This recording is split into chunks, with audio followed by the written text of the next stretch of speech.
James Gunn is bringing us a new Superman movie called Superman Legacy, and then it would lead into a new movie called The Authority.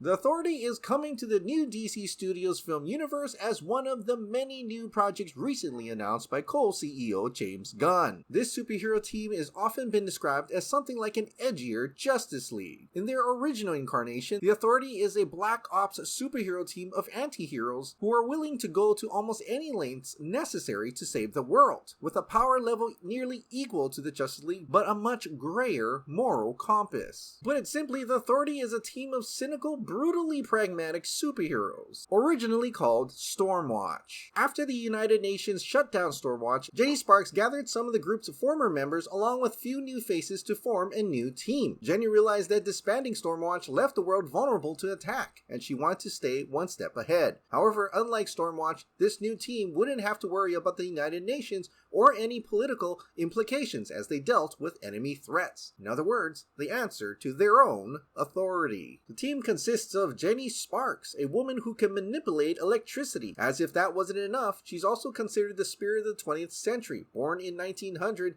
Jenny stopped aging when she turned 19 and secretly influenced most of the century's biggest turning points. Apollo, a solar battery with super strength, invulnerability, and flight. Apollo is one of the first openly gay superheroes to appear in a mainstream comic. Apollo is pretty much like Superman, but he's also married to Midnighter, one of his Authority teammates. Midnighter, a former soldier with enhanced abilities and probably the most widely known member of the Authority. Midnighter can see how a battle will play out before it begins, making him the Authority's master tactician. Think of him like a more psychotic version of Batman. Aesthetics alone, I mean, maybe we can get like a former Batman to play Midnighter. And Bosslogic created this that kind of looks like Henry Cavill could pull off the Apollo look. The Engineer, a woman who infused herself with nanomachines, causing her body to transform into liquid metal. Now she can interface with any machine, from toasters to mainframes. She can also shapeshift and use her liquid metal body to create any object she imagines. The Doctor, the latest in a long line of Earth's sorcerers. The Doctor is one of the greatest magic users on the planet. He's also a recovering junkie trying to put his life back together. Swift, a woman with the ability to manifest wings and claws. When she's airborne, Swift's speed is greater than most of Earth's speedsters.